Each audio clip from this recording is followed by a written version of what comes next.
Yeah, man. Welcome to another episode of the Be Limitless Today podcast. I am your host, Jarvis Cobb, and we are continuing our series on root work. And for those that don't know, root work is a practice of accountability and ownership of your life, starting with creating change within yourself. Over the last couple of years, any motivational video I've watched, any spiritual video, any sermon, if there was a quote, a message, a saying that stuck out to me, I wrote it down on a sticky note. And I started to call this my root work. All the stuff I need to change about my life, things I need to enhance, things I need to work on are mainly on these sticky notes. So during this series, I've been going through picking 5 at random. And then I'll give you a little background on where I might have been in my life when I wrote that, what message I get from it, or what I might be implementing moving forward. So let's get started. Make room. I love y'all, but y'all got to get out for a minute. God is doing something new, and I can't have old mindsets crowding my heart and my mind. Make room. So this one, for me, it was at a time where I felt like all the surrounding things, all the surrounding people, all the ideals and things that those people had around me just weren't aligning with me moving forward. It wasn't aligning with the ideology I wanted to, live in and thrive in. And I didn't see thinking like that as a way of growing and progressing. So with the make room, it was the story that we talked about before with God was, or when Jesus got to the little girl and the little girl in everybody else's mind had passed away already. And God said she was just asleep. When God said that, everybody in the room laughed at him. And then he told them to leave the room. So it's to make room is anyone that's not pushing your thoughts, anyone that's not supporting you in the way you want to live, the way you want to move, especially if it's something especially if it's thoughts that help you grow and help you build. Sometimes you just got to tell them to get out of the room, step out, let me focus on what I need to do in here, and then, we can reconnect at some point. The reason for that is you don't need conflicting thoughts. You don't have time for you throwing out an idea, throwing out a vision, and then having people question that vision or question your motives or question your idea. If people aren't aligned with you and helping you to grow towards what you want to grow towards, in this season, you just got to let them go. Let them step out. There don't got to be no ill will. You ain't got to hate nobody, but you have to do what's best for you. That's the idea I got to myself. So I started allowing that to happen. Started allowing relationships to be put on pause. I started allowing the people to just do their own thing in their own space and not try to keep that thing close or keep that relationship close. Sometimes you just got to make room and let God do what God is going to do within that, and then figure everything else out at some point down the road. But take care of you. Take care of what you need to do. Take care of your mindset and the ideas that you want to push for your life. That's got to be number one. Let's go number 2. How can I look to culture, social, the world for my source of standards, then ask God to be my source of strength? That would be looking to the world to tell me how to live and then asking God for strength for a standard that was not his. This one, man. This one is trying to be on both sides of the fence at the same time, trying to please God and trying to please people. This is looking to social media, looking to those around you, look to your surroundings to tell you how to act and what your standards should be and what you should accept in life. But then go and ask God to give you strength to do what they're doing, give you strength to overcome the hurdles that they're doing. And since you're trying to follow them, now you're running into those same hurdles. You're running into those same roadblocks. You having that same anxiety, that same low self-esteem, that same doubt, but then going to God and asking you to give you strength to overcome doubt but you're doing what they're doing. I had to check myself and find and see what I was doing and how I was operating like that. And for a minute, it was about growing and building Be Limitless today, but having the followers, having the likes, having the status. So I'm focused on getting the likes and the followers and the status, but God, why, how can I ask God to help me get all of this when that might not be his plan for me yet? He might be saying, we don't need you to do that. We need you to be consistent. We need you to put up the message that you're putting up. I need to work through you to reach 2 people right now. And then we can reach 4 people next week. You trying to get 1,000 people, I just need to reach these 2 or 4. So if you ask me for my strength to reach the 2 or 4 that I need you to reach, then that I can do. If you ask me for my strength so you can get 1,000 followers over here so you can please them and look good for them and be accepted by them, that's not my will. So I had to check myself. I had to check myself with my vision and my ideas on what I think it should be and how I think it should be already and what we should be doing right now. If I am going to be a servant to God, if I'm going to listen to God, if I'm going to go to God to be my source, then I have to accept the will that God has for me. And I got to be comfortable in that, knowing that it's going to lead to the best. It's going to lead to the biggest and brightest life that I can have. But I got to trust the process. So if you are on that same boat and you are a believer and you pray and you ask God to help you in your situation, are you asking God for help to do the things that they're doing? Are you asking God for help to get you to a status that will please somebody and make you look good for somebody and build up your esteem, because now people think you got it going on. People think you killing it out here. You rocking again. You putting up videos. You getting a ton of likes. What's the goal? If that's the goal, then go after the goal. But to ask God to help you over here when it's not his will, that's not going to work out. So either get comfortable with what he's doing, which is where I'm at, just trying to be more comfortable. I ain't saying I'm all the way there. I'm a work in progress, but I'm shifting my focus. I'm shifting. I'm not underestimating the power of what one video can do or one message can do. I'm focusing on, if I'm doing what I'm supposed to be doing, it's going to get to where it's supposed to get to and have the impact that it's supposed to have. And that's, at the end of the day, that's what I want, is to have the impact. So be a blessing within that. Have your focus on that. If God is your source, use God the way God wants to use you and not in your own light. You got to be comfortable with letting that go. All right, let's do number 3. Number three.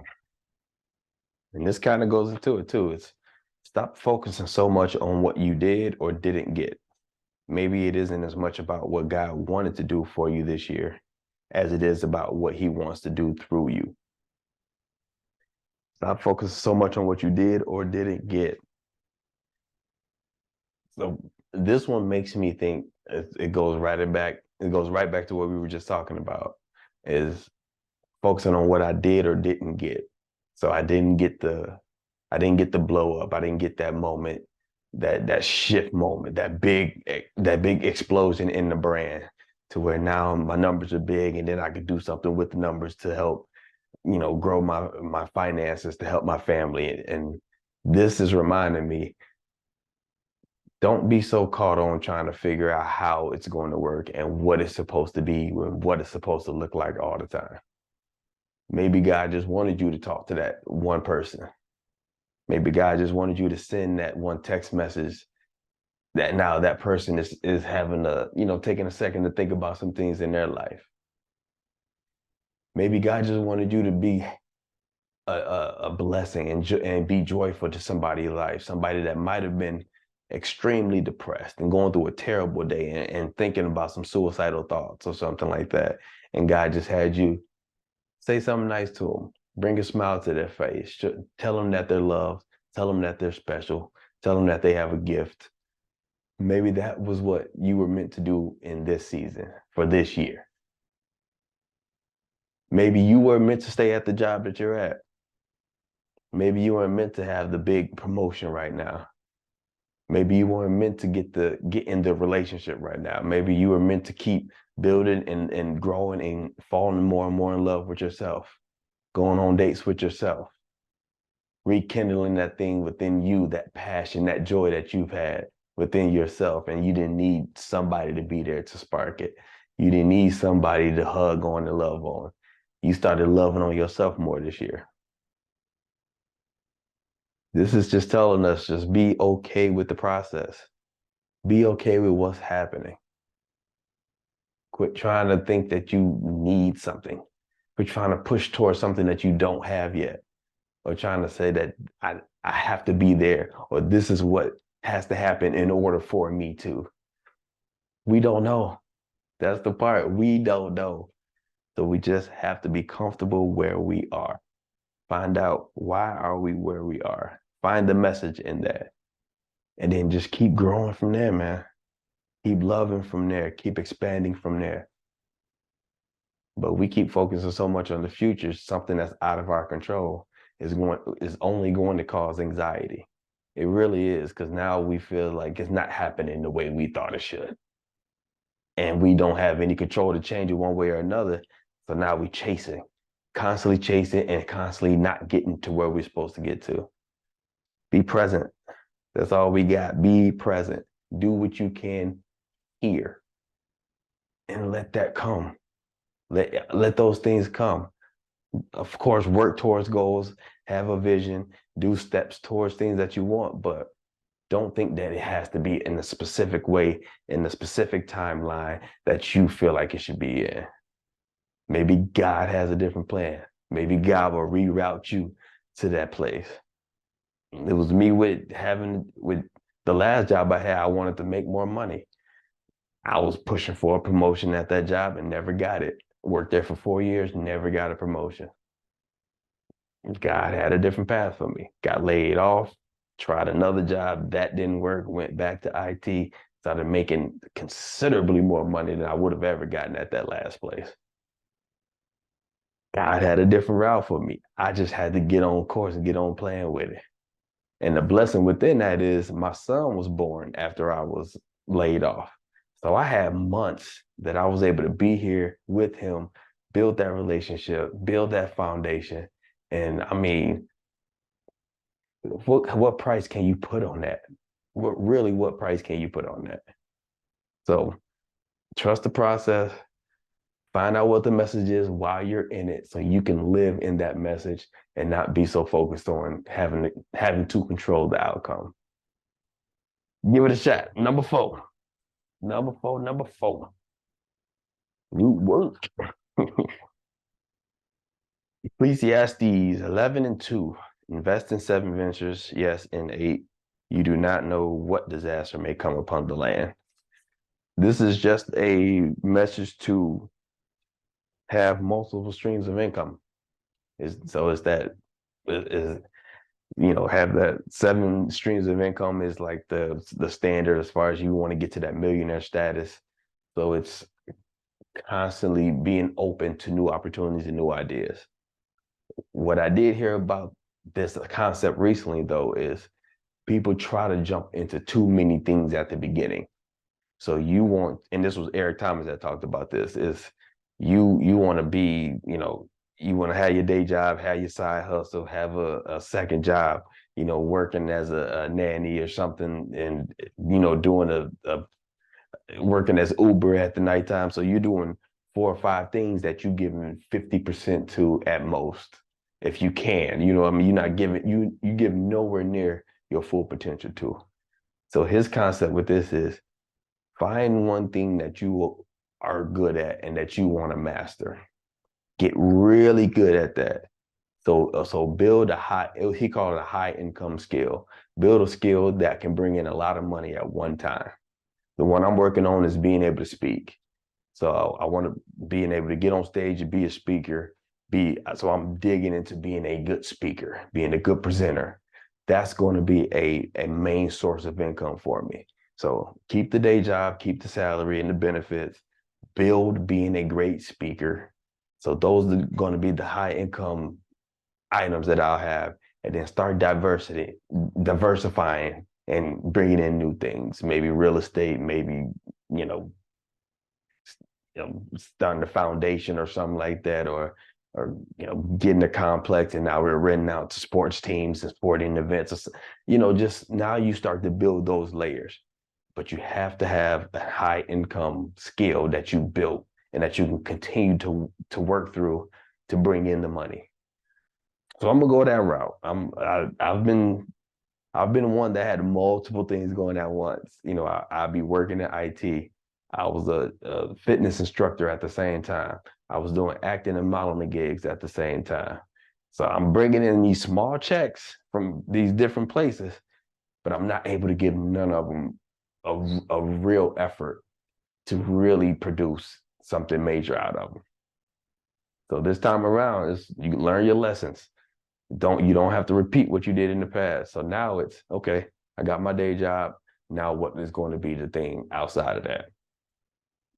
Motivational speaking, personal development. So within that, are you going to be a dynamic speaker that can deliver a message that can get you on multiple stages and get you big checks per gig? That's the goal. So look, what's the goal for you? What's the thing that you want to do? What's your gift that you can dig into, develop, grow, and then build a good check from? And then start to add those extra layers. It's in the Bible. It says invest in 7, have your 7 streams, work and grow. All right, work on it, people. Number 5, we almost out of here. My wife always sneaking in the door. Come on in. It's not that you just get through it. It's that you take something from it on your way through it. It's not just that you get through it. It's that you take something from it on your way through it. One of my favorite messages, or one of my favorite things to remember, is there's always a message in the madness. There's always a message in the madness. Whatever situation you go through, whatever difficult time, whatever time of confusion, whatever time of high stress, whatever time of you just feeling like everything is just chaos and you have no idea where to start, where to go, what to do. Your life just seems like it's too many things coming at you at once. There's always a message that you can pull from that. It's always a lesson. It's always some knowledge that you can pull that you can then turn into wisdom down the road. Because knowledge is just knowing information, but once you implement it, that's when it turns into wisdom. So for you to go through all these difficult things, all these tough things in your life, hard times in relationships in your life, hard times at work with people that you may not have the best relationship with, but you still got to show up and put a smile on your face and be professional. Hard times in your finances where bills are coming in faster than money is. Hard times in your health when you just feel like you can't get a grip on weight gain, or you are getting bad reports from the doctor now, high blood pressure, high cholesterol, diabetes. It's take a moment to find the message within that so you can try to not repeat that again. Take a moment and see, what could I have done differently? Why is something happening? How can I change this moving forward? What mindsets do I need to switch up? Because that's a big one, is we have a mindset about something, and then we don't look to change that mindset. We just look to go through that situation again and hope that it's going to be something different next time. Hope that it's going to be a better situation. We'll get into a relationship, we'll act a certain way, we'll do certain things, that relationship will end, but then we take that same energy, same mindset, same behavior into a new situation and wonder why that situation is going the same way, or why that relationship is going the same way. You have to switch things up. You go to a job and you get fired from that job for certain things, being late, bad attitude, things like that. If you just take that same thing to another job, you're just going to have the same result. finances is more money going out than coming in. So if I got habits of spending money, I need to look at myself and say, where can I cut? Where can I change? Where can I change in my approach and the actions that I'm doing to where next month I'm not in the same boat. 6 months, I'm ahead of my bills and not behind. Find the message in there. What's going wrong? What are we doing wrong? How can we change that? With me, it was the fitness. I got to the point where I was comfortable being overweight. I was just cool being overweight. A guy came, he tried to sell me some stuff from Amway. Apparently they're doing a bunch of health products now. So he was trying to sell me protein drinks and energy drinks and protein bars. And I just straight up told him, man, I don't feel like working out and I'm cool with that. I didn't realize I was in that mindset until I spoke it to him. But I had been living that way for a year. I stayed at the same weight for an entire year. So what did I have to do? Start digging. What am I doing wrong? What am I doing? What patterns did I fall into? So some of the patterns was eating a lot of sugar and eating late were two big ones. It didn't matter how late it was. If I didn't have a meal, I would eat a meal at 11 o'clock, 11:30, midnight, still have a meal. Terrible, terrible for your weight. So I got on a plan. I started doing certain things and I lost 33 pounds in 6 months. Dropped back down to my pre-COVID weight. It's like I learned in the process what I was doing wrong, made a change, implemented change, and then got some different results from it. So what are you going through right now? What are some things that you're struggling with? What's the situation that you don't like? Don't just go through that situation. Get some information from that situation that you can implement moving forward to enhance your life. It seems like a simple product or a simple ideal, but it's effective. It's extremely effective. And whatever you've been doing has not been working for you previously. So what do you have to lose to give it a try? Give it a try. Leave a comment down below. Let me know what you are changing. If you need an accountability coach, I can help you with that. So I'm offering that to you. But give it a go, man. I just want to push something to help you guys try to enhance your life, live the life that you want to live, and just continue to grow year after year.